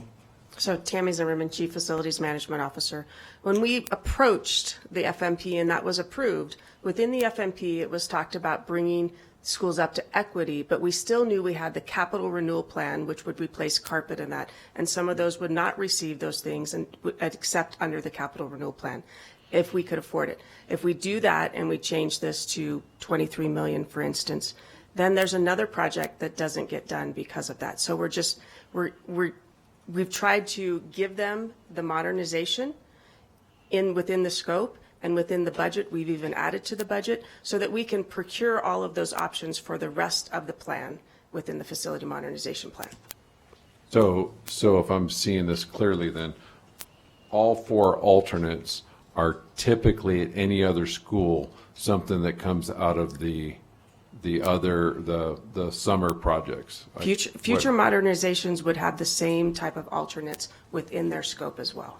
Because if we can afford them, if bids come in and we're able to do them, we would be doing them. But we also have our capital renewal plan that is where things that have outlived their useful life get completed. This is about providing the spaces that are in the new schools that we want to provide equity with. And I guess that's what I'm asking though. So you're saying that typically in the capital renewal plan, that's where we do the new school entries. That's where we do new carpet. That's where we do new painting. That's where roofing, windows, all Absolutely. that stuff That all is, comes out. It all comes out of capital renewal typically. Because I mean, the bottom three kind of makes sense that comes out of capital. But it seems like a new school entry that we're doing while we're doing, you know what I mean? Maybe I'm just not seeing it. Are we pouring new foundations for this new school entry? Are we? based off of what we have seen and what we've looked at for design, we would be actually demoing the columns and creating a more open entry that you can see more so than the current entry is. So it helps facilitate some of that safety, right, with the visibility in that single point. And so that's what what we would like to create with that alternate, with that new entry, is that safety component of the single point and being able to see and not people hiding. They have that masonry in front where it creates that dark space behind, people can stand behind, right? We want them to have that feeling of being able to see that entry better from the perspective of the admin secretary in the front office. And then, so I'm understanding this just finally, if there's room in the budget that's, say, $700,000, do we pick alternate C or do we pick alternate B and D? How, what's the process for that? Yeah, I mean, there's no particular order of those alternates. So whichever ones will fit in the budget, if I can get 2 of them, that's what I'm going to go for. As again, A, B, C, and D are not in any type of order at all. So I think Mr. Ivory and Mr. Reese said it really well. As a committee, you can see we're pretty passionate. When you guys get to this and you get your GMP, looking across the budget, whether it's capital renewal or this, if you've had savings, I think as a committee, we're sitting here telling you, if those savings there, bring it to us, we're going to approve, because it's always cheaper now. You do this, and it's probably going to be a hard bid as a capital renewal. I got insurance, bonds, everything in a year. Right, it's double the price. Add 5-10%, whatever to this. Right. Safety and security, logistics. And that was one of the big things on this one with the CMAR that was huge. The site was the logistics, the sheer logistics in building this one.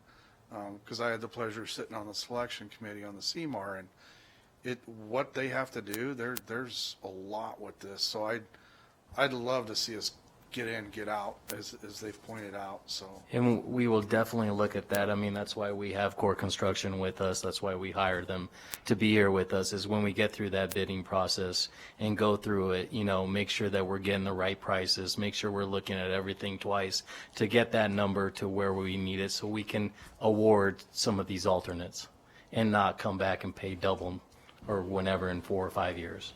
and one last thing I would say is, we all carry that owner's contingency. Hang on to that, and if you can cut it loose at the end and get it. Get it all. I hear you. All right. Madam Chair, and so we can close the point out. Ms. Zimmerman, don't run off just yet.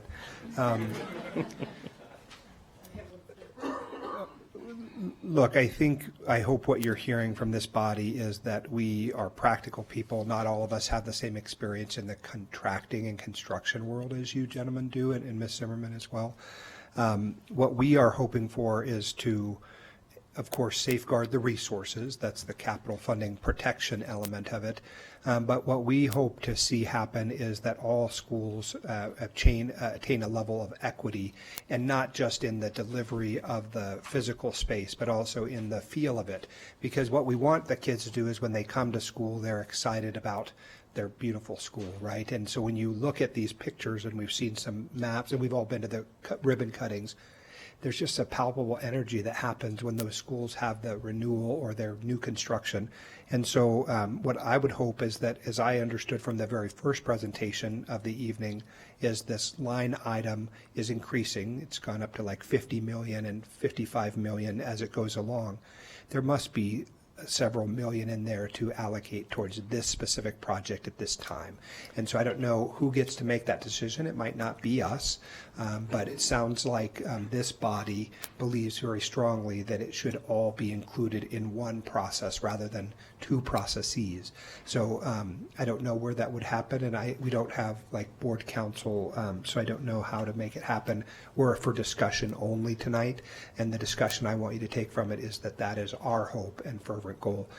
Because what I don't want to have happen is have us show up at the Board of Trustees meeting and make that advocacy pitch, and then they have to put themselves in the position of not being able to approve it in that way. So maybe you can speak to that, Ms. Zimmerman. So I can speak to that, Committee Member Reese. So even though we put this in here, and we put these in here to be transparent about the things that we'd love to do pending budget and that, We do have the ability within some of our capital renewal, if we see that they are high enough on there, that we can pay for it with that. If we have enough owner contingency left, right, we can do that. If we have contractor contingency left, we can do those kind of things. So it's not to say we're going to be able to make the final decision even when we bid it, but we will work hard to make sure that we can do some of those things, because we do know, we've heard, new carpet is great, paint, new sinks, that kind of stuff. We'd love to do it for everybody and everything, and we will work hard to complete that. We have options, and we will look at that as we get through the bidding process. The bidding process can be kind of tumultuous with, thinking bids are going to be lower, higher. My heart rate goes up every time we open a bid. So we will work, and that's always our goal, is to provide the maximum amount of opportunities for our sites, our staff, and our students for those things. And Tammy, I appreciate that. I think we do as a committee, that you've heard us pretty loud and clear. And like Mr. Crott, all of us have said, the cost today, even compared to 6 months from now, is a different animal. Although, as we talked about, the new front entrance, and I'm back to my security hat, all of a sudden it raised a flag for me. Are we going to be looking at all the schools like Marvin Moss and Bud Beasley that have that same architectural entrance as something we're going to have to look at in the future for security enhancements at those schools? Yes, this is the prototype for those type of 23 pinwheels. So what we do here and what we move forward with is the new design for them. Every single one isn't going to be identical with 7 classrooms, because not all of them are going to need 7 additional classrooms. Some of them might need 4, but the front entry, the safety, bringing the kids in, all those things out of the ed specs would be the high priority going into this type of school. Okay, and some might need those security enhancements and nothing more. I mean, if their populations It could be. If are the growing. population, the numbers Okay. don't say, but I mean, as we Okay. said, we'll hit these schools the same way. We'll Okay. hit every school the same way. Perfect, thank you. Yes. I'm also going to jump ahead for a minute and look at the alternate D. That Paradise Park demo is an alternate. I thought that was one of our big safety concerns, was to get that bathroom demolished. Yes, so safety concerns in your safety committee, is that what you're saying, or just? Well, no, I believe last meeting we had talked about that bathroom being, is this the same bathroom, Tammy? This is the same bathroom, and we're working diligently to get that demoed. And we Okay. have other options too, if we cannot get it within this budget, to do that project as well. So So we, it will for sure be. yeah, Okay. we're working, we've been working with City of Reno and City of Parks, to work out that area and to make sure that we can get that bathroom removed for safety reasons for students over there. Yeah, I guess I just don't see that as an alternate for this project, and so I just want to make sure that it will be. Okay, thank you. We good? Thank you for all the efforts on this. You guys have done. Yeah, definitely. Really putting a lot of effort, and please me- don't take it incorrectly, our passion. Oh, no, I think we understand where you guys are coming from. You're coming from the same place we are. We want to get everything done, and we want to make everything the same everywhere, make sure everybody feels the same. So I'll keep going through the slides really quickly. I think you guys have gone through a lot of them. So this is just showing the phasing plan, right? So beginning in fall of 2025, we plan on doing the new addition. This is an active campus. This is why we have core construction on site.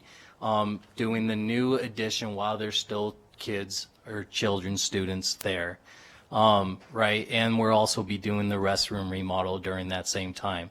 The following summer there, beginning summer of 2026, will be all the interior remodel work. A lot of it being done during the summer and all that, but this work will continue into fall of 2027 when it's active again. Here's just a west side view of the new 11,336 square feet addition. Everything in green is the new addition. You can see on this side, that's one of our shaded areas for outdoor learning. It's just on that side. There's one on the other side as well. There'll be tables there and everything, so they can enjoy that. This addition also includes hub spaces, and I'll show them over here. There's a new STEAM lab that will be happening at this site. turning a computer lab room into a STEAM room, also connecting it into into a media center. You guys know with Jaywood Raw, Polakitas, they have that grand STEAM room coming in with the media center. This is just, we're dealing with an existing building, existing heights, all that. This is where our STEAM lab will be coming right in through the front doors. This is one of the hub spaces, kind of a small group learning spaces. So they have their classrooms. When they go into small groups, they can come out here, work together, collaborate together. And we'll have 2 of those in the new addition. This is our current courtyard. This is the new remodeled interior hub space, right? They'll get new carpet, new lighting, new furniture, and also little small group areas they can work in. This is our new remodeled restroom, which is a general use restroom, just like our other schools, bringing them into having a general use restroom. Construction phasing funding. So this is the GMP price 1, right? So construction, as you guys have already looked down, $16 million for construction, professional services, almost $2.5 million, furniture, fixtures, and equipment, about $821,000. Then we have permit fees at around $200,000 coming in for our request at $19.5 million. The construction breakdown is there, including the site work, new construction, the remodel, construction contingency, our contingency. Our contingency is typically a 2.5. We also have a 4.8 added to it for escalations. Material escalations in there. And then we've gone over the alternates, right? So you guys understand those alternates are not in any order. They're not in there. But yes, we want to get everything in there. Professional services breakdown, it's just typical professional services. We have CA, special inspections, our salary staffs for our school district, hazardous material, roofing inspections, and then we also have the project management software that we use for every project, which is Procore. You know, almost at $2.5 million there. Yes. The consultant construction administration, is that in-house? Is that a construction manager? What is that? The CA, the very first line item? Yeah, the very first line item. Yeah, I mean, that is CA. That is our consultants with Van Wert Bogoti CA on the project, our consultant CA, but we do not have any management. Gotcha. So this is just the architectural structural engineer, those guys that are showing up to all the meetings? Correct. Working That's all that is there. Okay, perfect. Yep. Okay. So for really quick, I really want to kind of mention this, and you'll hear it in our capital renewal plan, but we have been approved, if you approve our capital renewal plan, to hire additional inspectors to actually do this work in-house. And so a project manager and 3 inspectors in direct kind of reflection of how much we spend on that to save money and put it more into the projects. So if we can hire those people and get qualified people, we'll save some money. And have a little more control over what they're doing. Correct. Thank you.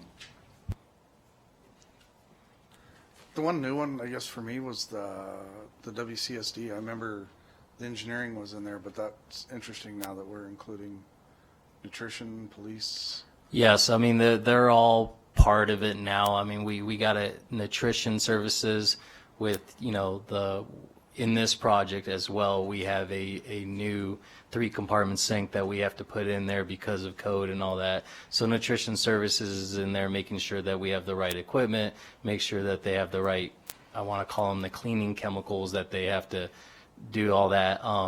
School police looks at our cameras, also reviews our secure perimeter fencing and our single point of entry in there too.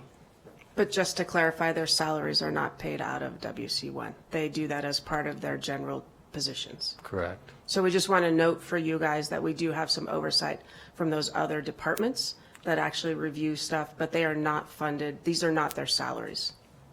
So what's the 1.2? The 1.2 is our district salaries within our Capital project.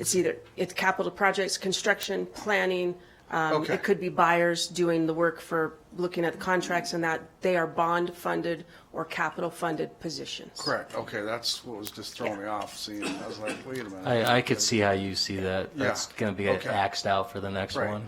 And Yeah, those departments and positions assist us in reviewing to meet that we meet their standards. Fair. But that's on their normal, Their salary. their salaries, correct. And so do we just do that as a percentage of each hard bid?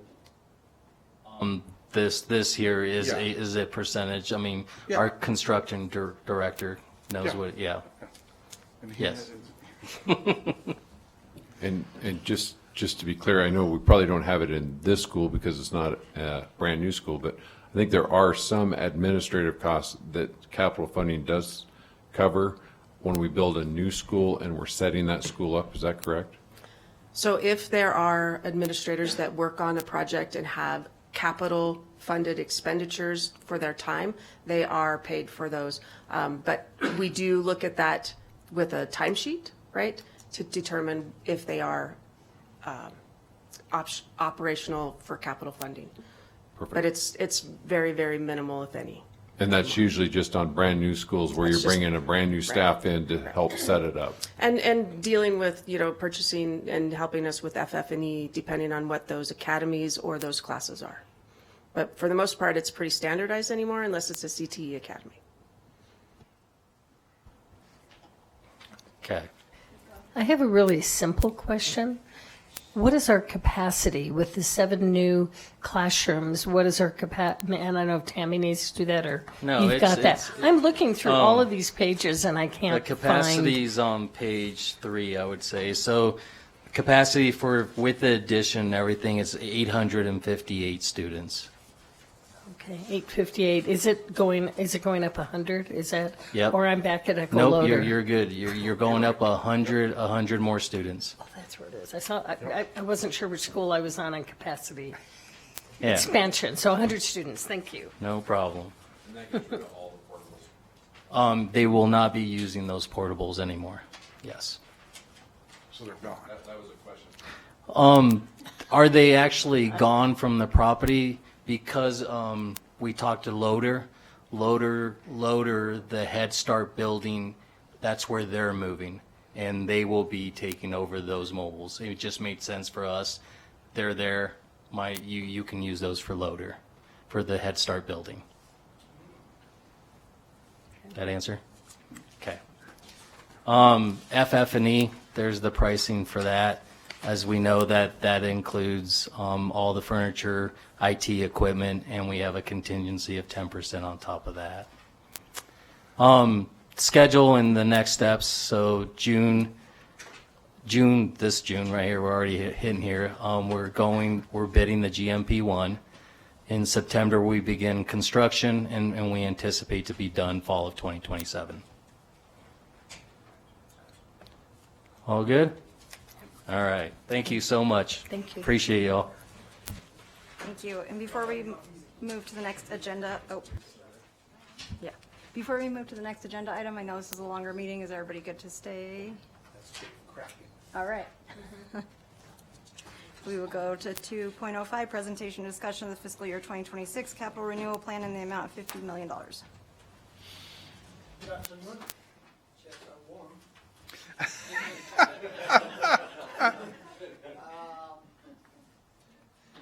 Thank you. So I'm glad that I joined the district now. When Mark says there was only $20 million, I didn't know what to do with $20 million. I'm still struggling with it. Oh, sorry, it's $15 million. So it's an exciting time, and thank you for allowing us to spend the money wisely. So going back to our presentation, my name is David Habgu. I'm the Deputy Chief of the Facility Management. We have a great team in our capital project team that is excited and happy to do great things with the funds that you are providing us. So I know I was trying to finish this meeting before 6 o'clock, so that you guys. Huh? Okay, sorry. Thank you. Wait a minute.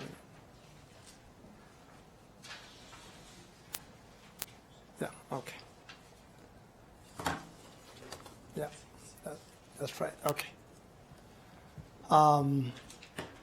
So just to a brief recap on the 2025, it was a very successful year for us. The total projects, about 100 of them we did for about over $176 million worth of projects. Of course, there were some challenges, but we all worked together and we trying to accomplish what we can do the best and make sure that all engagement is done, schools are somehow excited and happy that we're doing some good stuff. I just want to talk briefly about what is the systematic process on how we get to the list of projects each year, which I mentioned, I believe, last year. I don't know if you guys were here, but we started with our what we call the FICAS, which is Facility Condition Index system, that we have a full assessment team. They go out there, assess the building, and they evaluate them against each other to tell us what's the worst project we have or what's the very needed project. So they have what they call categories from 0 to 10. 0 means emergency, that we cannot wait. 1 means that that deficiency is being funded and it's under construction.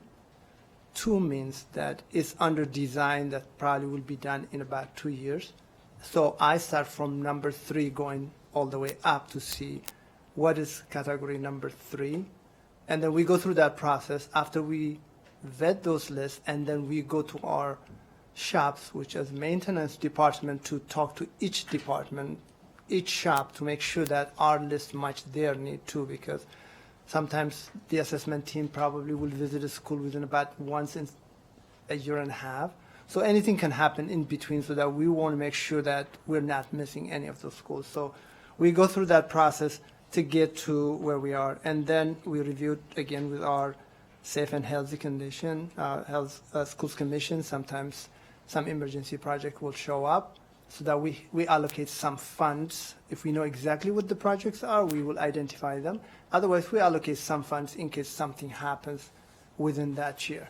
So you're probably going to see some district-wide projects in there that is going to be covered under that number.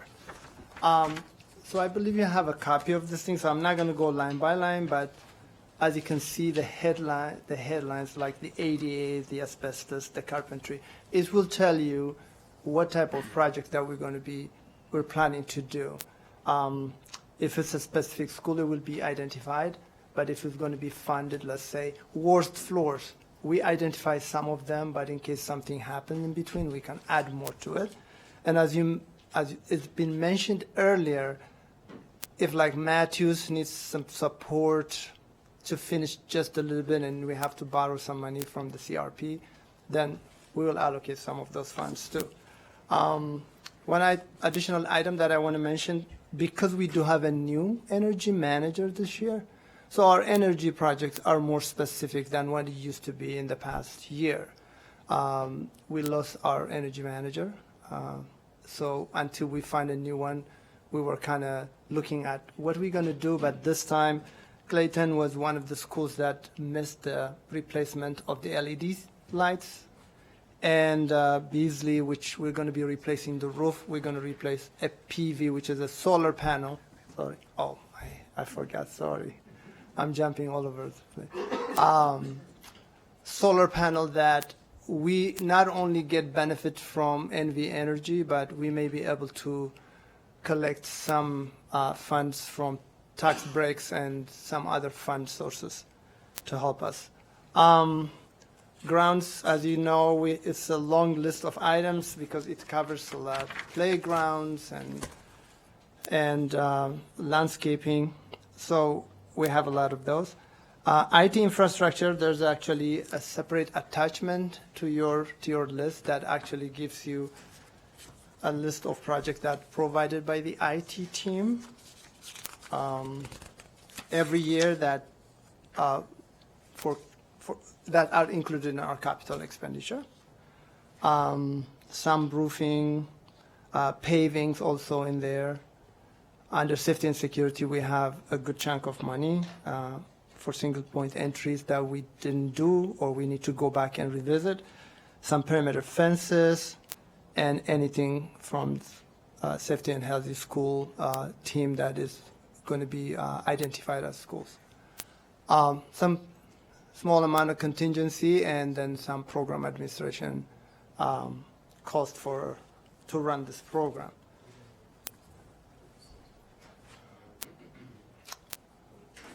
When I compare it to last year, we are basically spending about the same amount of money for each category, so the pie chart doesn't change much. It's very similar.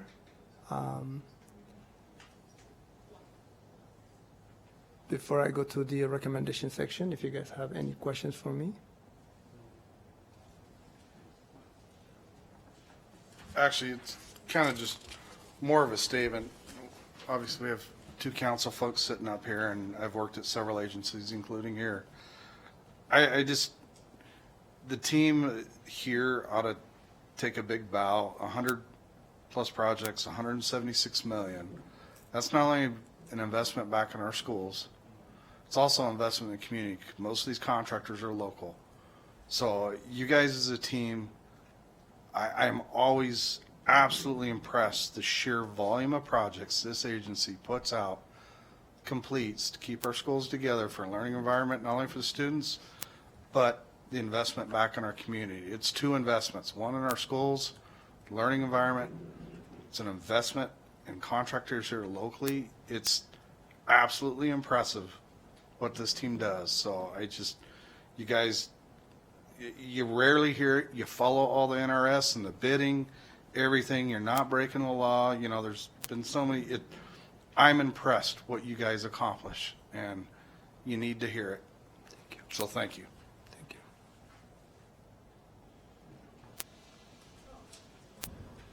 you.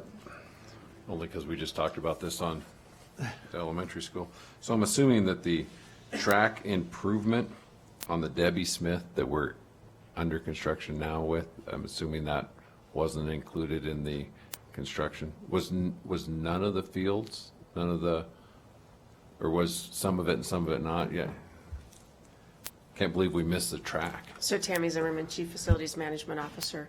So some of the fields were included in there, right? We did bring up the baseball field because we used it to take the fill out of where we took from the main building and fill that baseball field so it's level now. If you've not been there, you should drive by. It doesn't go into a hole. But the track is really just looking at the surface. So we put that track surface in capital renewal because if you recall, I think Debbie Smith was like 6 years ago, the beginning of, and it was a big part of my life at the district. So it's been a while. And so we didn't put it in there because, right, it wasn't time to redo it. And so we didn't want to do that prematurely. We wanted to do others that needed it. So now, unfortunately, it's time to do it. And it'll probably get done next summer, during the summer time for that school.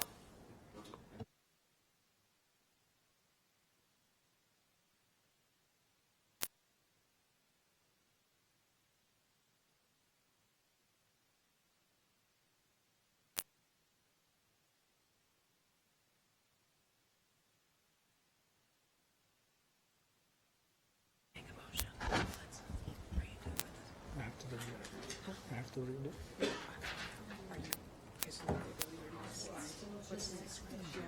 No. That was that. I was just looking at the Yeah, go ahead, member. I know we're doing $50 million here, and it seems like we do $50 million every year. How are we continuing to keep this number at $50 million? So if you'll go back to the CIP that we presented to you, we anticipate and are asking to increase it in the coming years. Next year, I believe it has 50 million, and then it'll be 55. We're trying to grow it and moderate that with the modernization and all of that, and the new buildings that we're doing as well. So, but like 3 years ago when it was 50 million, so what, all we really do is we just drop some items off of here basically, or, because obviously, I mean, we're seeing almost double price, double pricing on new construction costs. I gotta imagine we're seeing the same stuff in this. Absolutely, and so this is one of, like, if you go back to last year's, we probably completed more projects.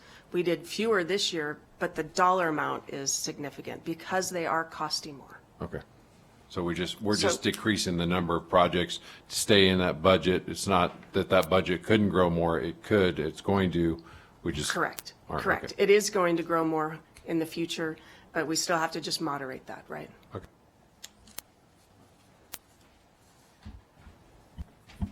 Madam Chair, and Ms. Zimmerman, I understood your presentation had ended. We understood that, and so now you're tying them two together. I will tie them together see, with okay. that last item. I totally understood. That's for action. Yeah, I just wanted to make sure that we understood. And then Madam Clerk, was there public comment on the last item? Not on 2.05. But 2.06, yes. So we're ready to go to item 2.06? Yes. And so, as you guys are used to with our typical spreadsheet here, we like in green, these are the items, these are the dollar amounts that you would be recommending for approval to the Board of Trustees. Anticipate taking that to them here at the end of June. So we're asking for approval to the Board of Trustees for the 24-25 E major projects in the amount of $149,800,000. Madam Chair, when we're ready, I'm prepared to make a motion, but I'll wait for public comment.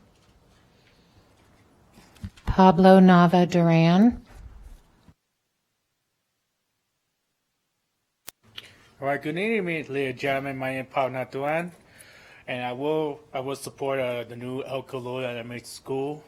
You know, we gotta make sure to have a community meeting with Florida and Corbett Elementary School. And could be possibility of Veteran Elementary School. Last time I checked, enrollment is like 241 students at Veteran Elementary School. So, and the living booth have 310. So we want to make sure it's not just Laura and Corbett, but make sure to have all the Laurens and Corbett, because Laura and Corbett's attendance were very long. So I'm gonna start with Laura. Laura reached from south of Palm Lane all the way to the convention center, which the apartment is. So gotta reach out those Kiski Triangle area, because they're only area being buzzed to Lauder. Only this area being buzzed to Lauder. You know, talk to this area, my rezone, you know, and then wanna go to Newler or rezone to New Smith Street and wait about a year to rezone, and then to have a new elementary school at Pine campus.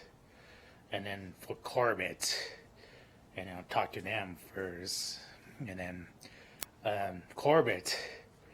So Corbett's the attendance zone is huge compared to some other elementary school in Central Winter area, but not a lot of development here at Corbett.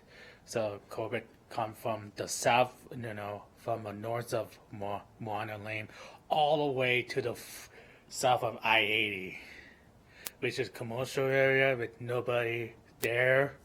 And we got some Venus Sparking economies who have been rezoned from Hidden Valley to Corbett. And I know Hidden Valley enrollment is low. You know, they need some more students. So they're given three options. Could be rezoned to join up to the New Lure Elementary School, to rezone to Hidden Valley, which is far away, which is, I guess the zoning policy on which school the closest one, and the number 3 is the Living Booth, which is the closest school. So, you know, try to make sure have a community meeting for them. Make sure it's not just lawyer, but Matthew Elementary School. You know, Matthew, he would consolidate with K. Smith. They're in a different middle and high school zone, so talk to them first before we could resume them. So, and what's the last lease?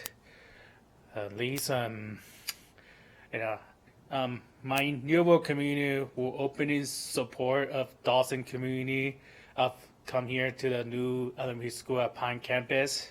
Well, I don't know about the Dawson, but make sure I have a community meeting for them. So thank you.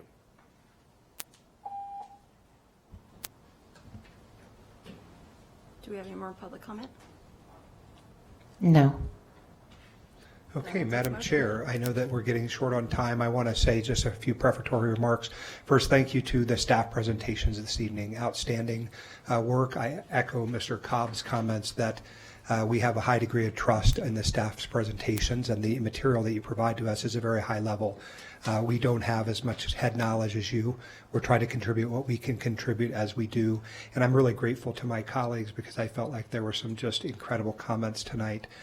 With those comments in mind, I moved that the Capital Funding Protection Committee approve the 2024-2025 E-Major Projects Program for projects throughout the district in the revised amount of $152,200,000 to forward the recommendation of the future meeting of the Board of Trustees for consideration. So that is my motion, and I would seek a second, and then I'll explain my motion briefly. Or I can explain the motion first. I've added $2.4 million to cover the alternatives that are listed in the staff report as A through D at the Bernice Martin Matthews Elementary School site. So that's my motion. I'll second that. With that, I'll take, Can I ask a question? Funding availability? Yeah, it's obviously funding availability. The question becomes then that it's our recommendation from this body to the school district. The Washington County School District must, of course, square that with their financial wherewithal to do it. But that's our recommendation. Yes, sir. Okay. all right, with that, we'll take a vote. All those in favor say aye. Aye. Aye. Aye. All- I'm assuming we're good, Tammy, with that? I support, we've already said where we support doing that. Is this the manner in which we can do that, that will work for? So that would mean that Yes, we would for you. have to revise these and go back and check to see if we have funding, and if we do not, then we have to come back to you guys and then go to the board. So, I mean, that, it's, Can we tweak the motion in that, assuming that we have the funding, you move forward with it? If you don't, then it goes back to the original amount? Would that be easier? So we're not wasting, so the last thing we want to do is slow up the project because of it. right. And so if you'll see in the CIP, right, those dollar amounts are listed in the CIP, and then we'd have to go back and model to see how do we increase those. So it could delay it. I mean, that's, the CIP is a plan, and it's dependent on revenue income too, so. Well, Ms. Zimmerman, to be clear, my motion is not to step on your toes. My motion is the recommendation to the body. You're, of course, tasked with explaining it to the Washoe County School District. If you, between now and that next meeting, those numbers do not align, then that would, your recommendation is that this board's recommendation is, but staff recommendation would be different. It shouldn't slow down that process. And we can work towards that and explain that to the board in that, if that's how you choose to make that motion. It does just complicate having to go back and to look at that funding in a short amount of time.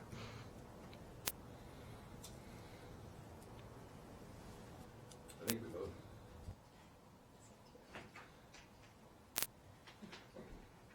We have the utmost confidence.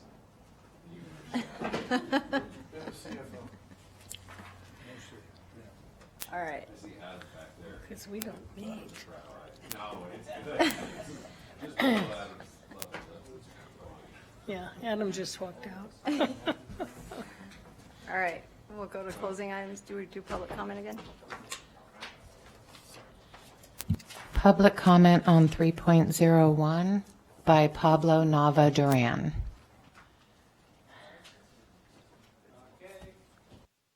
I want to say thank you guys.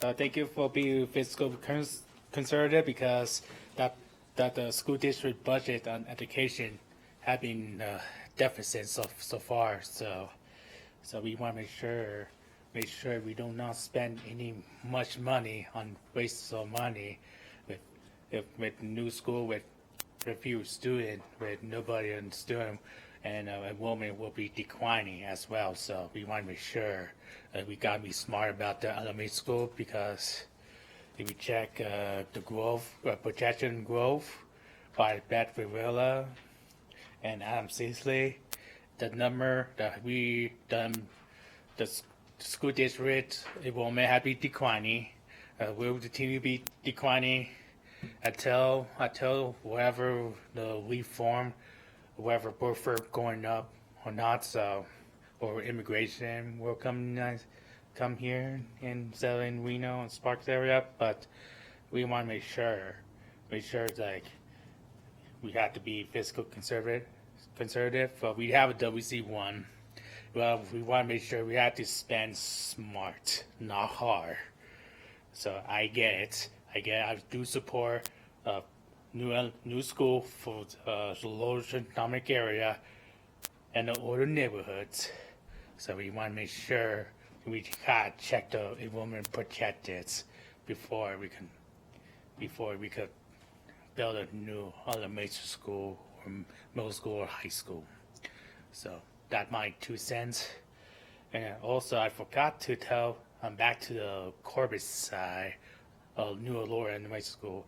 On the north side of a Neal Road, this is the only community, or only student who live on the east side of 95 highway to go to Corbett. So there are 2 options. You want to go New Elementary School, Corbett, or always on Smith Street. So that's my option. That's my opinion. So some to them have a community meeting. The not such daughter, but Matthew, New Elementary School, Pine. So I'm open to, as a community, I'm open to have Dawson to come in, New Elementary School, Pine, but we want to make sure we want to reach out to Dawson community, if that's okay to go to New Elementary School at Pine, or if not, we them to Hidden Valley. I know Hidden Valley have a lot of low enrollment, have a lot of space for them. So we want to make sure plan ahead. Next school year, we have big year for zoning advice community. So thank you, Tim Zimmerman. Thank you, Adam Sisley, and thank you, Brett Villetta. And thank to all of you, and enjoy your summer vacation. Have a good day. All right, I will announce the next meeting on August 7th, 2025, and with that, we're adjourned.